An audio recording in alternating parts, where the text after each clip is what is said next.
点干掉自家船长的亲生儿子，偷偷给吴老星送海贼的情报。香克斯为何要阻止凯多去救白胡子？顶上战争爆发的前一天，凯多带着岩灾镜要去马林饭多。香克斯得知消息后立马出动，率领红发海贼团全员将二人拦住。那场战斗的经过我们不得而知。从香克斯无伤来到马林饭多来看，一定是凯多和岩灾镜战败了。后来白胡子在顶上战争丢掉性命，凯多却成了最痛苦的人。怒骂世界最强男人是没用的东西，没能救下儿子艾斯，也没能将海军击败。难道凯多去马林饭多的目的，并不是去找四皇白胡子的麻烦，而是想联手海贼一起对抗海军吗？香克斯阻止凯多和岩灾镜，看似维护了世界格局的稳定，多少有点保护海军的味道。还有在世界会议期间，香克斯独自一人来到玛丽乔亚，面见了掌握着世界最高权力的吴老星，目的是要谈论某个海贼的事情。不少海迷推断这个海贼就是黑胡子，他是唯一吃下2个恶魔果实的人，目标和曾经的霸主洛克斯一样，企图用武力来统治这个世界。也有人推测香克斯口中的海贼是路飞，毕竟那是太阳神妮塔的继承人，也是海贼王罗杰要等待的人。不管香克斯和吴老星说了什么，都是把海贼的情报告知了世界正义，也难怪会有人说他不是什么善良，有一些不可告人的秘密。传言香克斯还有一个双胞胎兄弟，正是费加兰德家族的成员。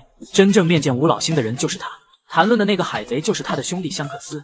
至于香克斯为何不去救艾斯，从剧情中也能找到答案。当年艾斯刚出海就成为超级新人，带着黑桃海贼团找到香克斯，目的是感谢他曾经救过弟弟路飞。香克斯得知艾斯到来，立马就要拔出格里芬进行战斗。好在艾斯说明自己是路飞的哥哥，才避免了被一招霸王色缠绕神臂秒杀。从此也可以确定一点，香克斯并不知道艾斯救罗杰的海子。后来带着红发全团去马林饭多，一是为了终结顶上战争，其次就是带走艾斯和白胡子的遗体，也算是给船长罗杰的交代吧。他是传授路飞3色霸气的贾老师，也是自认为打不过四皇的冥王雷利。顶上战争完结后，雷利听从下棋的感觉，前往90岛找路飞，途中遇到暴风雨，船只被毁，靠着强悍的蛙泳技术穿过无风带。看到路飞着急回到香波地群岛，他提出一个建议，让草帽团休整2年，如果战斗力得不到提升，再次遇到大将级强者，草帽团依旧会灭亡。为了祭奠艾斯以及向伙伴们传达信息，雷利和慎平陪着路飞回到马林凡多。他们抢到一艘军舰，环绕马林凡多1周，用水之葬礼祭奠艾斯。路飞敲响奥克斯大钟16下，代表着旧时代结束，新时代即将到来。随后他来到马林凡多的裂缝处，占据 C 位，摆好 pose， 扔下一朵鲜花，以此来告诉失散的伙伴们，集合时间由3天修改为2年。为了让路飞变得更强，雷利带他来到露斯卡伊纳岛屿，那里有1年48个不同的季节，还有无数个凶猛的野兽，很适合提升实力。雷利告诉路飞何为霸气，并展示见闻色、武装色和霸王色的用法。他希望路飞能用2年的时间达到3色霸气的入门水平。至于霸气的更高层用法，雷利虽然提到了，但却没有教路飞。相比卡塔库利教见闻色预见未来，暴五郎教武装色流鹰从敌人内部攻击，以及凯多教霸王色顶级用法缠绕攻击，雷利多少有点像一位贾老师。时隔2年，当草帽团重聚香波地群岛时，每个人的实力都大有进步。曾经完虐他们的和平主义者，现在早已是不堪一击。当草帽团重新起航，路飞向雷利挥手告别，说出了那句罗杰曾经说过的话。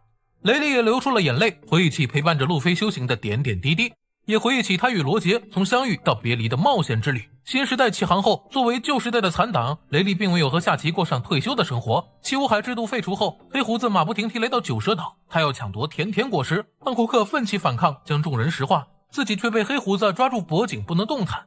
就在此时，雷利释放强大的霸王色登场，他劝说汉库克解除石化，并保证黑胡子和海军都会离开九蛇岛。事后雷利也说了，自己年事已高，打不过现在的黑胡子。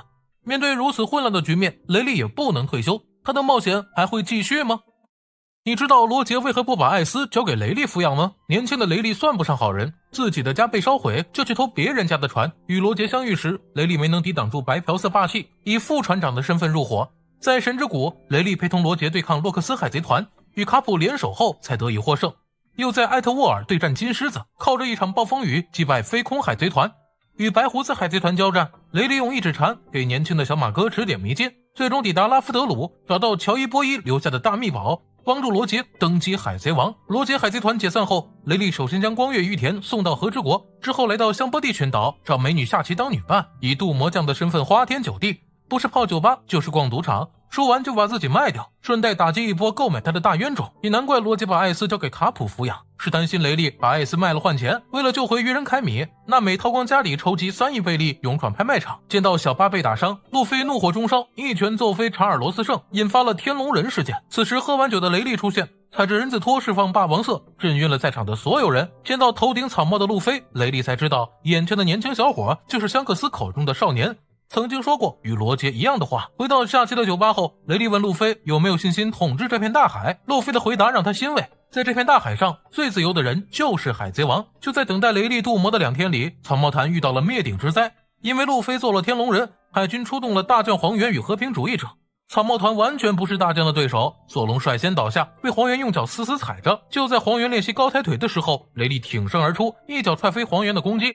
与黄猿战斗，雷利不算优势，划伤黄猿的脸颊，自己也累得气喘吁吁。就在2人僵持不下之时，七武海之一的大雄突然出现，他告诉雷利自己是革命军首领龙的部下，必须保护大侄子安全离开。大将黄猿离开后，大雄找到雷利，并告诉他路飞被拍飞的方向。顶上战争爆发后，雷利喝着小酒，躲在香波地群岛看直播。见到白胡子战死的那一刻，同为旧时在残党的雷利也流下了眼泪。他知道白胡子为何舍命救艾斯，也清楚自己要为新时代做点什么。你知道索隆用7号嘲讽山治是跟谁学的吗？说起海贼王中的嘲讽大师，黄猿绝对是首屈一指的存在。当年在香波地群岛，黄猿见到一群超新星，嘴上说着他们一个个强得像怪物，结果是一脚一个，分分钟秒杀了在场的所有超新星。在顶上战争与白胡子战斗，黄猿用激光打穿了白胡子的手臂，还不忘用欠揍的语气说了一句：你居然被正面打中了。当脑袋被本贝克曼用枪指着时，黄猿也很清楚，如果再嘲讽就得挂了。作为世界第一剑豪，鹰眼的确有嘲讽对手的实力。在海上餐厅巴拉蒂时，鹰眼面对索隆的挑战，拿出挂在胸前的小刀，很轻蔑地说了一句：没有比这再小的刀了，然后把索隆狠狠虐了一顿。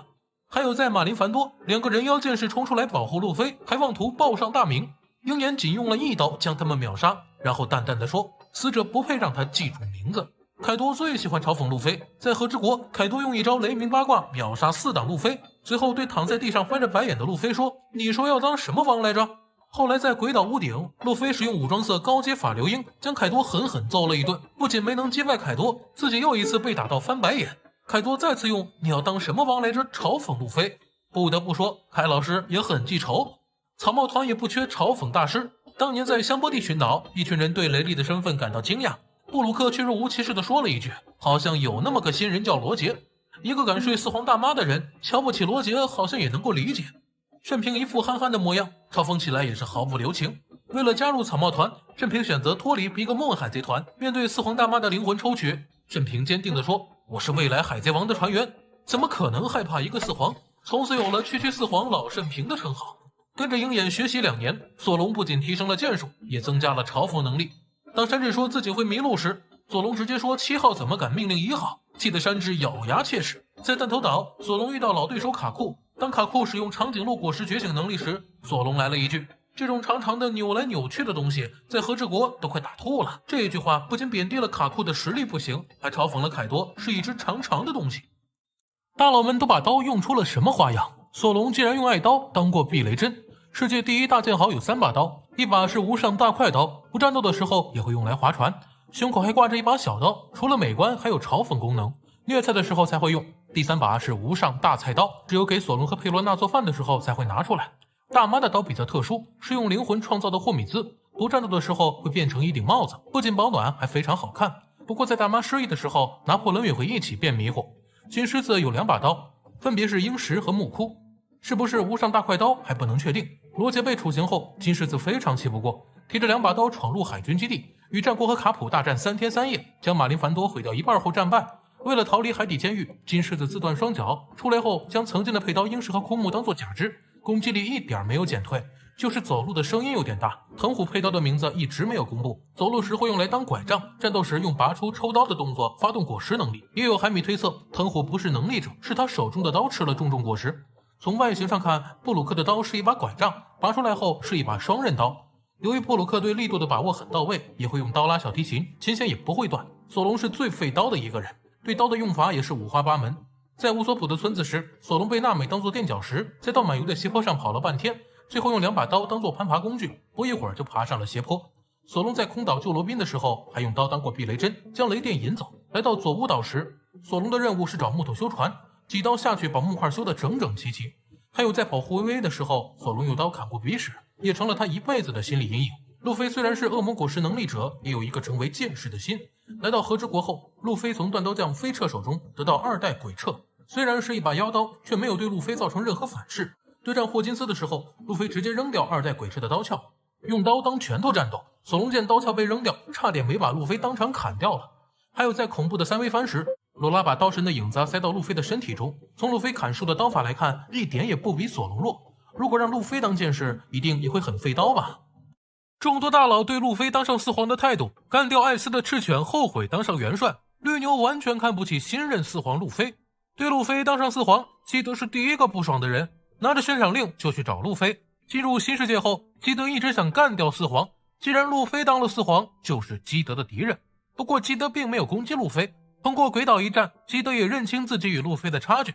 在德雷斯罗萨，路飞与多弗朗明哥战斗，罗见识过橡胶果实4档的强大，打败世界最强生物凯多后，路飞成为四皇，在罗看起来也是理所当然的事。鬼岛战争结束后，绿牛奉命来和之国清理战场，瞬间干掉百兽海贼团残部，手里拿着路飞的悬赏令，他扬言能干掉这位新四皇，有点不认可路飞的实力。在顶上战争的时候，赤犬对路飞有一种赶尽杀绝的执念，即便老沙联手白胡子海贼团众多队长来阻拦，赤犬也不准备放过路飞。好在香克斯出现在马林凡多，才让赤犬放弃追杀路飞。蛋糕岛事件过后，路飞被评价为海上第5位皇帝，赏金也达到了15亿贝利。赤犬拿着路飞的悬赏令，咬牙切齿地说，在2年前就应该干掉路飞，不管是第5皇还是什么4皇，他都要全部干掉。在绿牛去和之国的时候，赤犬特意叮嘱他不要去招惹路飞和武士们，可见赤犬也很忌惮4皇路飞，对在如此混乱的局面当元帅感到很心累。对于路飞当上4皇，红发海贼团的人都很激动，非常想见见曾经的小屁孩。香克斯也对本贝克曼说，是时候去抢夺大秘宝了，也是认可路飞配做自己的对手。得知大将绿牛想抓捕路飞时，香克斯释放超远距离的霸王色，呵斥绿牛不要对新时代出手。难道说香克斯认为路飞还打不赢大将吗？黑胡子在对战罗的时候说了，不管路飞、罗、基德从和之国出来遇到谁，都会将他们击败，抢走历史正文。从黑胡子的话语中可以确定，即便是遇到4皇路飞，他也有信心打败对方。路飞与陆奇算是一对冤家。草帽团去司法岛救罗宾时，路飞前期被打得毫无还手之力，靠着开挂才勉强获胜。战败的陆奇也非常不甘心，在弹头岛2人初次相遇，陆奇直接说出不认可路飞是4皇，开启动物系果实觉醒后，结果又被路飞狠狠揍了一顿。能力太强，惨遭封禁的恶魔果实，有一个能打到香克斯不敢还手，还有2个拥有堪比远古兵器的力量。第一个，时间果实，能力者是光月石，从800年前穿越而来。光月石能将任何人传送到未来，但缺点是无法回到过去。如果能将时间果实开发到觉醒状态，说不定也能穿越到过去。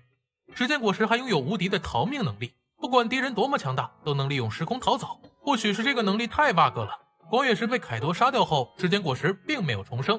第二个，肉球果实，从名字来看能力并不突出，在大雄的开发下，肉球果实展示出堪称无敌的能力，压缩空气带来的反作用力，能让自己达到瞬间移动的效果，还能将人拍飞到千里之外。不管是救人还是逃命都非常好用，即便是不能触碰的伤痛和记忆，甚至是灵魂，都能被大雄实体化。靠着肉球果实的能力，大雄在香波地群岛接入雷帝和黄猿的战斗，当着大将黄猿的面将草帽团全员拍飞，实力绝对属于大将级别。海军没有处决大雄，让他当天龙人的奴隶，这也导致肉球果实无法重生。第三个，响雷果实，曾经的最强自然系，拥有把普通人变成神的能力。安妮露吃下响雷果实后，在空岛自称为神，将身体变成雷电后，拥有不亚于光的速度，还能通过电击进行治疗，让心脏恢复跳动。安妮露就靠着电疗捡回一条命。响雷果实的大招有2个，一个是万雷，在雷云笼罩范围内，无数条雷电从天而降，能将一座岛屿瞬间毁灭；另一个是雷营，利用雷电形成一个黑色的巨球，眨眼间就能毁灭一座岛。可能是响雷果实的能力堪比古代兵器，安妮露被路飞打败后才去了月球。第4个，哥哥果实，能力者是香克斯的女儿乌塔，香克斯绝对是女儿奴，任凭乌塔怎么打自己也不还手。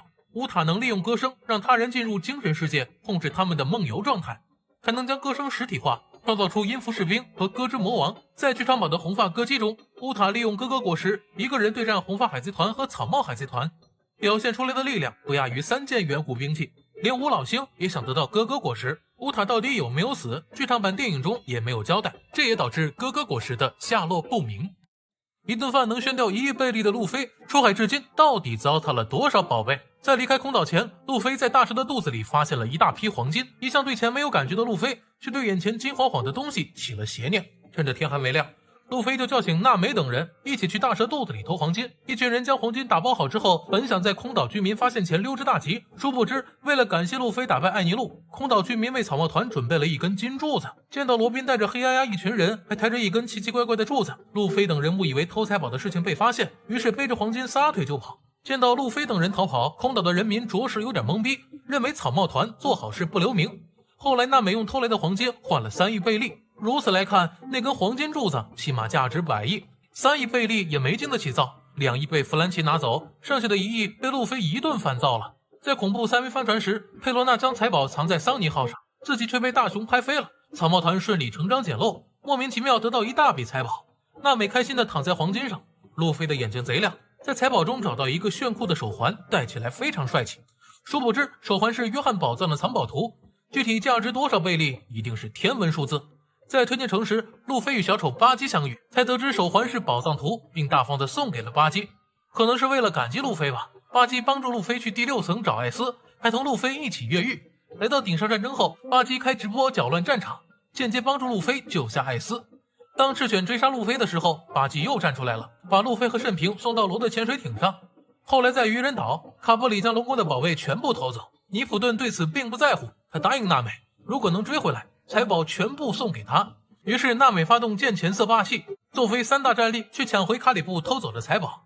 吃掉大妈的点心后，路飞担心4皇对渔人岛不利，送出所有财宝大事化了。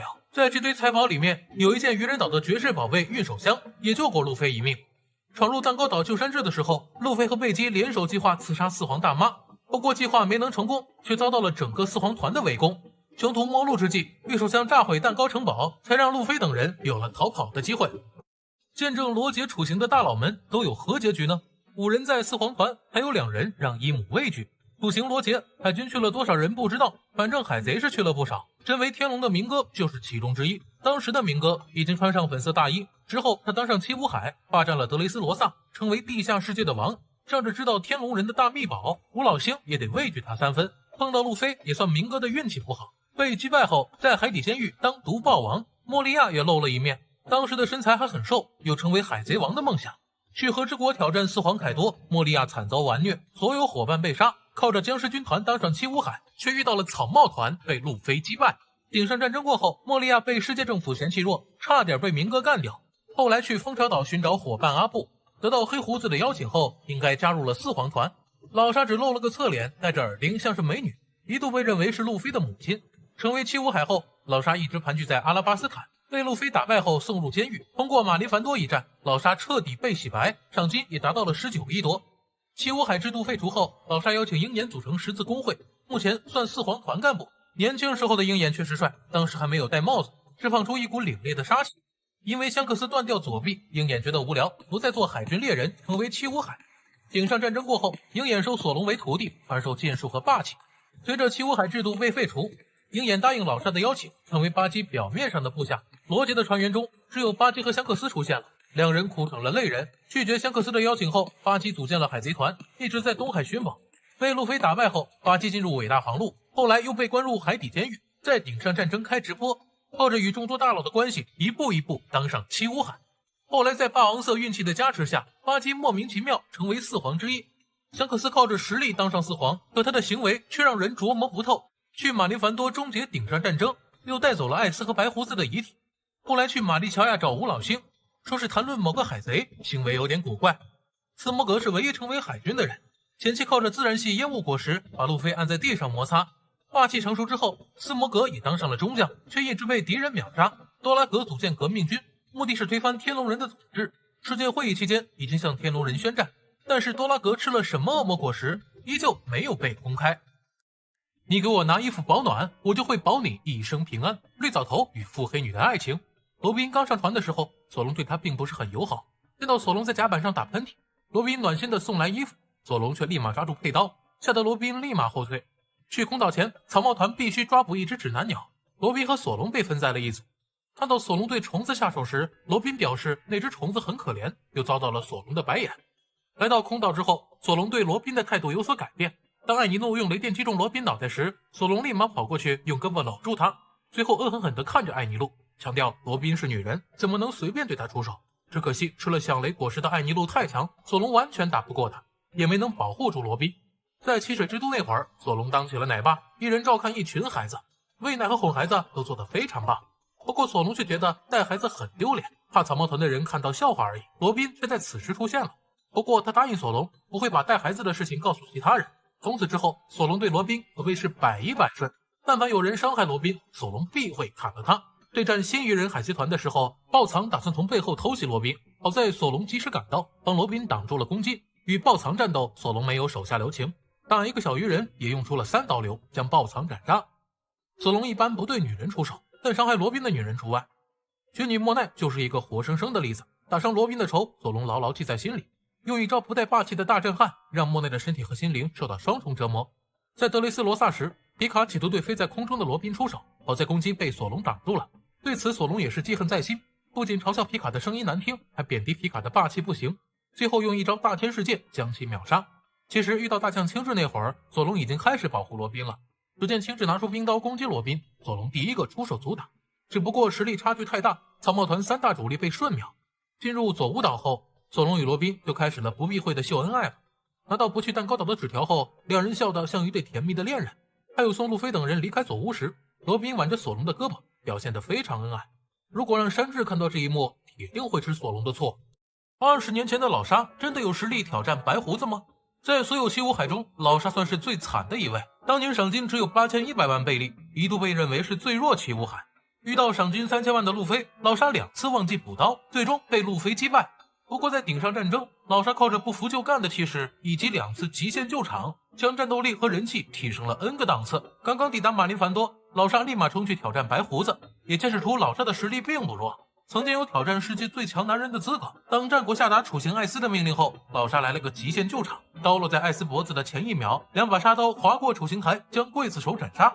随后老沙的脑袋被明哥用线切掉，靠着莎莎果实的能力瞬间恢复。在明哥的心目中，老沙算得上强者，曾经邀请对方入伙，惨遭无情拒绝。两人的战斗场面上是5-5开，实力也应该在伯仲之间。此时的鹰眼正在追杀路飞，他想用手中的黑刀测试路飞到底能走多远。七武海顺平出来阻挡，仅仅与鹰眼过了1招便败下阵来。八戒被路飞拉过来抵挡，身体被砍了1万刀，也没挡住鹰眼的脚步。达兹旺想给路飞帮帮场子，也没扛住鹰眼手中黑刀的斩击。最终还是老沙挡住了鹰眼的攻击，甩出一句老子现在心情很不好，让鹰眼不要再继续追杀路飞。干掉艾斯之后，赤犬真的杀红了眼，想将路飞的命留在马林凡多。就当赤犬给路飞最后一击时，老沙再次极限救场，一招杀刀将赤犬的身体劈开。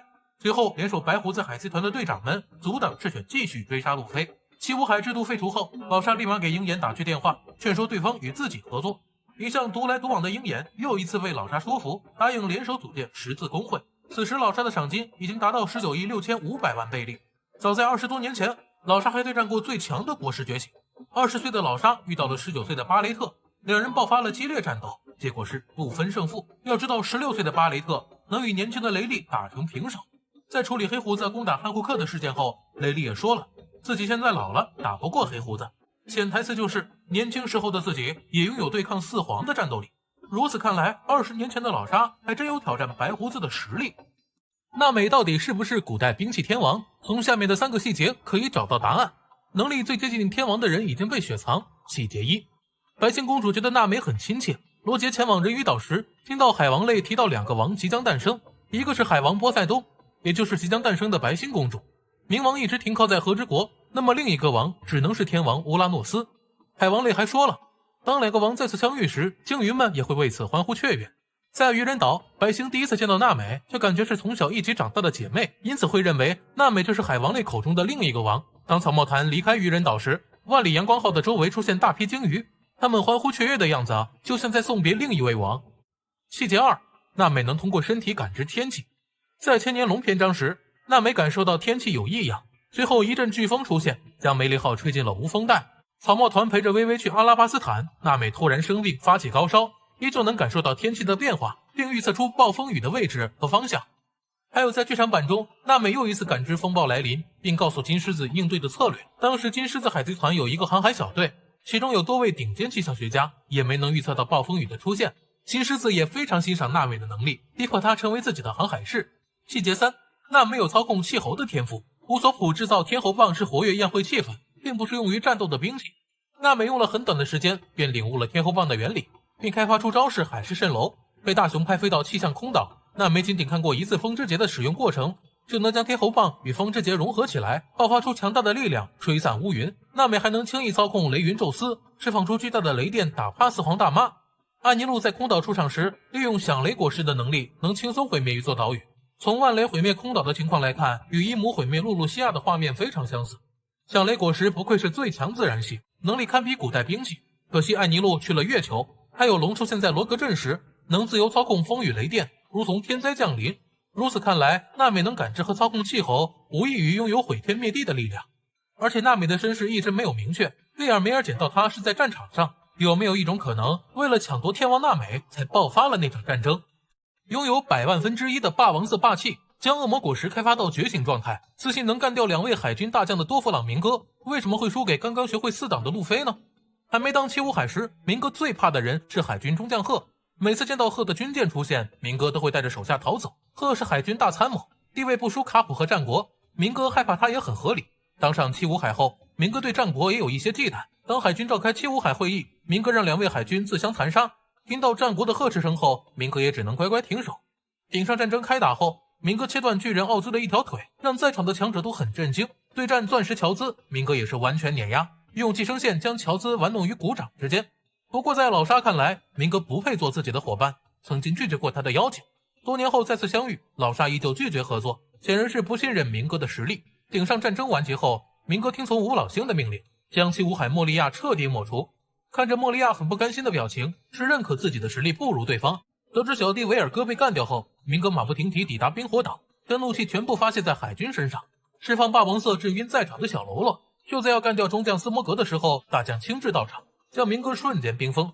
挣脱冰块束缚后，明哥很不屑地说，暂时不想与大将战斗，好像在表达自己能打赢青雉。回到德雷斯罗萨后，明哥主动攻击堪称怪物的藤虎，还扬言能杀掉藤虎。这是看不起大将藤虎，还是对自己战斗力的盲目自信呢？面对曾经的小弟罗，明哥表现得很不屑。他很清楚罗打不过自己，当一条手臂被明哥砍掉后，罗露出一副绝望的表现，是自认为实力不如对方。在对战罗的过程中，明哥暴露出一个巨大的弱点，附着武装色霸气的手被罗的佩刀鬼哭砍流血，可见明哥的武装色并不强。后来与路飞单挑，明哥展示出几乎完美的果实开发能力，也用出了果实觉醒和霸王色，依旧无法攻破路飞附着着霸气的身体。从此也能看出，明哥对仙线果实太依赖，忽略了对霸气的修炼。这或许就是明哥输给路飞的关键所在，也难怪凯多会贬低明哥太弱，因为凯多非常清楚，任何恶魔果实都是浮云，只有霸气才能凌驾于一切。挂着世界第1大剑豪的鹰眼被最强的四皇直接无视，也遭到最弱四皇的贬低，差点在东海丢掉性命。别看明哥迈着六亲不认的步伐，见到鹰眼也得乖乖认怂。在海军召集七武海开会时，明哥蹲在桌子中间，无视在场所有人。当鹰眼出场时，明哥也得乖乖安静下来，显然是不敢惹怒世界第1剑豪。战国也表示出了惊讶，他搞不懂我行我素的鹰眼为何要来参会。顶上战争开始后，鹰眼一反常态主动攻击白胡子，目标却不是击败对方，而是验证自己与世界最强男人的差距。白胡子完全无视鹰眼的攻击，站在船头不防御也不躲避。乔兹在此刻出手，使用钻石果实的能力将斩击挡下，随后对着鹰眼微微一笑，好像在说世界第1剑豪也不过如此。越狱小分队来到马林凡多后，鹰眼把击杀的目标放在路飞身上，宁可不给香克斯面子，也要全力攻击，测试路飞到底能走多远。路飞很清楚与鹰眼实力的差距，面对黑刀的斩击，只能勉强保住小命。白胡子算得上最强四皇，有看不起鹰眼的资格。巴基妥妥最弱四皇，竟然也没把鹰眼当回事，任由对方砍1万刀也没受伤。随后用脚扔出一发炮弹，难道说巴基还想着与鹰眼较量一番吗？见到鹰眼对路飞穷追不舍，马尔科让比斯塔前去帮忙，可见在小马哥看来，花剑比斯塔与鹰眼也有一战之力。比斯塔的表现确实不错，战斗中并没落下风，实力也得到了鹰眼的认可。老沙对鹰眼的态度比巴基还要嚣张，挡下鹰眼的攻击后，很不屑地说了一句：“老子现在心情不好。”鹰眼也很给老沙面子，没有再继续攻击路飞。一向高傲的基德对巴基当上四皇非常不满，当知道鹰眼是巴基的手下后，也只能乖乖闭嘴。可见基德也认可鹰眼的实力很强。当年鹰眼拿着路飞的悬赏令去找香克斯，红发海贼团是平均赏金最高的四皇团，成员中个个都是强者，见到鹰眼一个人来，也都露出了忌惮的表情，这足以证明鹰眼的实力。还记得鹰眼在东海玩虐索隆吗？那次他差点就把命丢在了巴拉蒂餐厅，见到自己的大哥被索隆砍伤，剑圣强尼和刀神约瑟夫立马要干掉鹰眼，好在被太阳神路飞按住脑袋，要不然鹰眼的刀下又多了2个冤魂。你可能不知道，乔巴也是将恶魔果实开发到极致的人。别人吃的人人果实，要么能变成金色大佛，一巴掌拍飞一个四皇团，要么是传说中的太阳神尼卡，用最胡来的力量击败世界最强生物。乔巴所吃的人人果实没有形态，却靠着蓝波球开发出5种战斗形态，甚至拥有了比恶魔果实觉醒更加稀有的能力。第一种力量形态，外表看起来很像猩猩，因此弗兰奇称呼乔巴为陆猩猩。变成力量形态后，乔巴的肌肉会变得发达，力量也得到了加强。由于挥拳的姿势有点像白胡子，也让乔巴有了乔胡子的名号。力量形态下的乔巴还能对手臂进行单独强化，利用蹄子的硬度进行攻击。在司法岛救罗宾的时候，乔巴靠着万力强化击败了用铁块的雄狮。第二种脑力形态，此时的乔巴外表没有任何变化，脑子却变得异常发达，可以在战斗中分析敌人的弱点，以便找到击败敌人的方法。在阿拉巴斯坦，乔巴使用脑力形态与乌索普联手获得了战斗胜利。第三种毛皮形态，作用类似于武装色霸气，乔巴身上的皮毛会变得很坚硬，遇到敌人的普通攻击亦或是一些钝器攻击都无法伤害到乔巴。第四种鹿角形态，外表看着很帅，对战斗力的提升不大。乔巴只用过1次鹿角形态，将头上的角变得很大，看着非常坚硬，通过冲撞来攻击敌人，造成的伤害却非常有限。当时乔巴的赏金只有50贝利，这对鹿角价值多少贝利合适呢？第5种暴走形态，也是乔巴战力最强的形态。乔巴吃的人人果实老百姓形态，却拥有比觉醒更加稀有的暴走能力。进入暴走形态后，乔巴会变成一只巨大的怪物，获得强大的攻击力，同时也会失去理智。在香波地群岛用过1次，战斗力让战逃丸也觉得惊讶。经过2年的修炼，乔巴已经能自由控制暴走形态。逃离蛋糕岛时，乔巴利用怪物形态对战四皇大妈，徒手挡住拿破仑的斩击。在凯撒的建议下，乔巴对暴走形态又升级了1次，可以维持30分钟，与赏金13亿2000万贝利的奎因单挑也能一巴掌拍在对方脸上。从此乔巴成为性价比最高的海贼，拿着100贝利的赏金，打着几十亿的架。从出海至今，娜美的战斗力有6次提升，靠着一朵云获得大将级别的输出能力。成为路飞的航海士后，娜美也意识到做海贼必须要战斗。她找到好闺蜜乌索普，从她那里弄来了一根棍子，就是最初的天猴棒。在阿拉巴斯坦，娜美与老沙的手下波拉战斗，被天猴棒狠狠坑了一波。乌索普制造出天猴棒的初衷是在宴会上活跃气氛，根本算不上是一种武器。娜美用它来战斗，一顿沙雕操作后，差点没把波拉乐晕过去。好在娜美天资聪慧，外加对天气有深刻的研究，利用天猴棒释放出来的冷热电气团，开发出与天气相关的招式，也打败了实力不算弱的波拉。来到空岛之后，乌索普接触到冲击贝，不仅可以储存能量，还可以释放能量用来攻击。乌索普将冲击贝与天猴棒进行融合，也让娜美的实力得到进一步提升。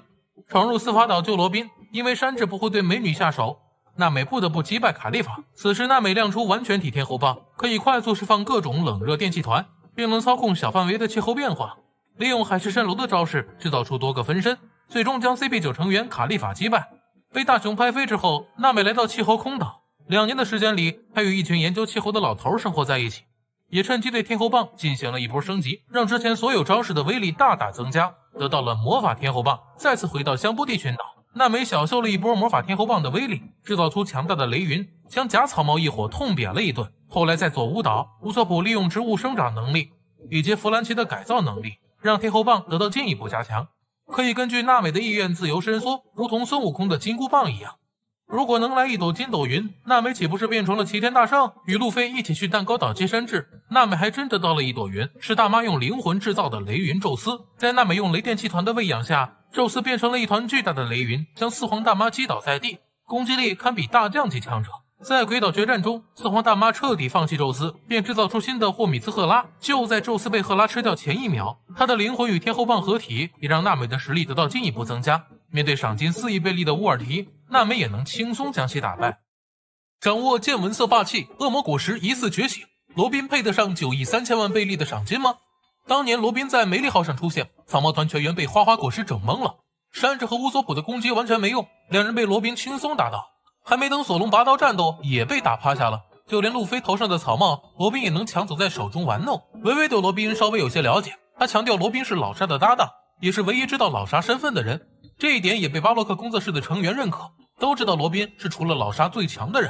现在老沙的赏金是19亿6500万贝利，对罗宾的实力也非常认可，还在当七武海的老师找罗宾当伙伴有2个目的，一是看中罗宾会解释古代文字，能帮助他找到古代兵器冥王，其次是罗宾的实力很强，能搞定巴洛克工作室的所有人。罗的战斗力到底有多强，青雉应该是最清楚的人。早年在哈奥拉放走罗宾后，青雉一直在关注他的行踪，在司法岛事件后，青雉再一次找到罗宾，他很不理解罗宾能被 CP9 抓住，可见在青雉心目中，罗宾已经拥有了从陆琪手中逃走的实力。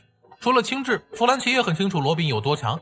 为了让弗兰奇加入草帽团，罗宾不惜用出了碎裂龙爪手，让弗兰奇体会到蛋碎的声音。在革命军待了2年，罗宾也没有虚度，对花花果实的开发更加完美了。来到愚人岛时，罗宾制造出的手臂能达到数万只，形成一条巨大的腿攻击敌人。还有在德雷斯罗萨，罗宾可以制造出分身，向罗通风报信，对战速度极快的对手，罗宾也是信手拈来。连友状态下的卡文迪有极快的速度，即便是超新星巴托也察觉不到，可是在罗宾面前，卡文迪的速度形同虚设，完全被罗宾控制住。难道说罗宾已经拥有了见闻色？来到鬼岛对战百兽海贼团，罗宾与慎平有过一次配合，两人联手将4皇大妈击飞。与飞柳包黑玛利亚战斗，罗宾终于展示出真正的实力。在体术比拼方面，黑玛利亚完全不是对手，被打得毫无还手之力。当花花果实的弱点被发现后，罗宾释放身体中的恶魔力量，使用巨人恶魔之花召唤出一个巨大的黑色恶魔，让人以为罗宾已经达到觉醒状态，击败赏金4亿8千万贝利的黑玛利亚。